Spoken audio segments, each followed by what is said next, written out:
দেখছেন news vanguard আর আপনারা এই মুহূর্তে চোখ রেখেছেন পাহাড়ের রায় 2024-এ। ফলাফল আসতে শুরু করেছে। প্রথম রাউন্ডের গণনার পর 11 মহারানীপুর তেলিয়ামুড়ার আমরা এই মুহূর্তে আপডেট আপনাদের সামনে তুলে দিচ্ছি। সেখানে 4514টি ভোটের মধ্যে উৎপল দেববর্মা তিপ্রামথা পার্টি পেয়েছে 3664টি ভোট। বিজেপি প্রার্থী বিল্লো জমাতিয়া পেয়েছে 603টি ভোট। রতন কিশোর জমাতিয়া 105টি ভোট সিপিআইএম প্রার্থী, এবং কংগ্রেসের শ্যামল দেববর্মা পেয়েছে 26টি ভোট। ধনঞ্জয় রিয়াং আইপিএফটি প্রার্থী পেয়েছে 95টি ভোট এবং 21টি ভোট গেছে নোটায়। অর্থাৎ প্রথম রাউন্ডের ভোটের পর বিপুল ভোটে এগিয়ে রয়েছে কিন্তু এই মুহূর্তে তিপ্রামথা পার্টি উৎপল দেববর্মা। আমরা সেখানে এই মুহূর্তে রিটার্নিং অফিসার কি বলছেন আমরা তেলিয়ামুড়া মহকুমার, সেখানে আমরা চলুন আমরা ওনার বক্তব্য শুনে নেব আগে। আমাদের গণনার ফলাফল আমরা ঘোষণা করছি। প্রথম রাউন্ড শেষে উৎপল দেববর্মা তিপ্রামথা পার্টি প্রাপ্ত vote 3664, Dhananjay Reang IPFT 95, বিল্লো Jamatia BJP 603, Ratan কিশোর জমাতিয়া সিপিআইএম 105, শ্যামল দেববর্মা 26, নোটা 21। টোটাল ভোট করেছে 4514।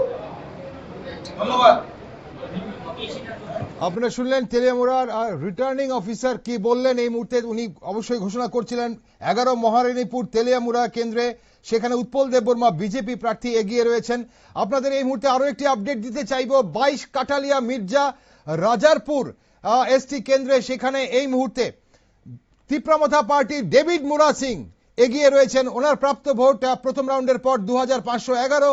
পদ্মলোচন ত্রিপুরা বিজেপি প্রার্থী প্রাপ্ত ভোট 785। পরিষিত মুরা সিং সিপিআইএম এর ওনার প্রাপ্ত ভোট 227 এবং আইএনসি প্রার্থী ভুইয়ালীলা নোয়াতিয়ার প্রাপ্ত ভোট 30। রবীন্দ্র রিয়াং প্রাপ্ত ভোট নির্দল প্রার্থী 25।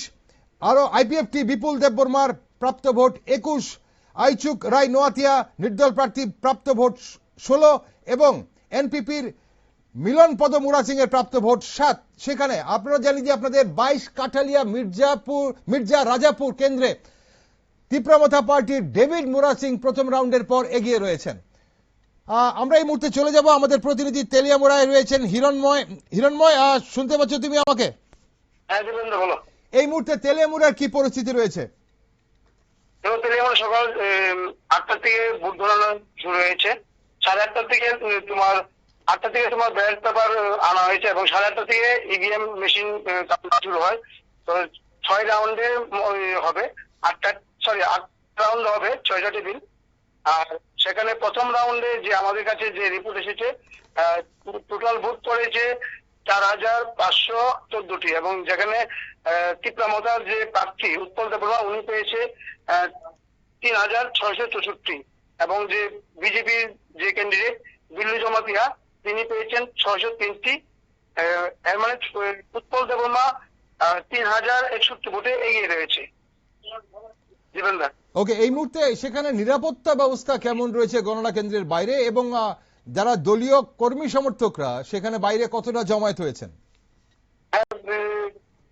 দলীয় কর্মীরা এখনো যে আমাদের কাছে ফুটেজ এসেছিল যে তেমন কোনো নেই, তবে গণনার শেষ মানে শুরু হয়েছে এবং রিপোর্ট দেখে দেখে সবাই মোটামুটি আসছে। আর বাইরে টিএসআর এবং পুলিশ মোতায়েন রয়েছে। হিরণময়, আমরা এই মুহূর্তে এডিসি নির্বাচনের সময় যে উত্তেজনা দেখেছিলাম এডিসি নির্বাচনের আগে এবং এডিসি নির্বাচনের দিন, সেই তুলনায় পরিস্থিতি এই মুহূর্তে তেলিয়ামুড়া গোটা মহকুমা জুড়ে পরিস্থিতি কেমন রয়েছে? দেখো, সকাল থেকে যে মানে পরিস্থিতি বলতে গেলে প্রচুর পরিমাণে টিএসআর এবং পুলিশ মোতায়েন করা রয়েছে। যে কোনো মোকাবেলায় প্রশাসন তৈরি আছে এখন পর্যন্ত, যতটুকু আমাদের কাছে খবর। তবে পাহাড়ের ভিতরে কি হচ্ছে বা না হচ্ছে সেটা এখনো আপডেট পাওয়া যায়নি। ওকে, অসংখ্য ধন্যবাদ হিরণময়। আমরা অবশ্যই তোমার কাছে আবার যাব, তুমি এই মুহূর্তে চোখ রাখো গণনার দিকে। ধন্যবাদ। দর্শক বন্ধুরা, আমাদের প্রতিনিধি হিরণময় ছিল এই মুহূর্তে তেলিয়ামুড়া থেকে। আপনাদের আরো একবার জানিয়ে রাখি, 22 কাঠালিয়া মির্জা রাজাপুর কেন্দ্রে এই মুহূর্তে ডেভিড মুরা সিং 4043 ভোট পেয়ে এগিয়ে রয়েছেন। নিকটতম প্রতিদ্বন্দ্বী পদ্মলোচন ত্রিপুরা বিজেপি প্রার্থী এই মুহূর্তে প্রাপ্ত ভোট 1433। প্রায় 2500 ভোটে কিন্তু এগিয়ে রয়েছেন ডেভিড মুরা সিং। অন্যদিকে মহারানীপুর তেলিয়ামুড়ায় প্রায় 3000 ভোটে এগিয়ে রয়েছেন তিপ্রামথা প্রার্থী উৎপল দেববর্মা।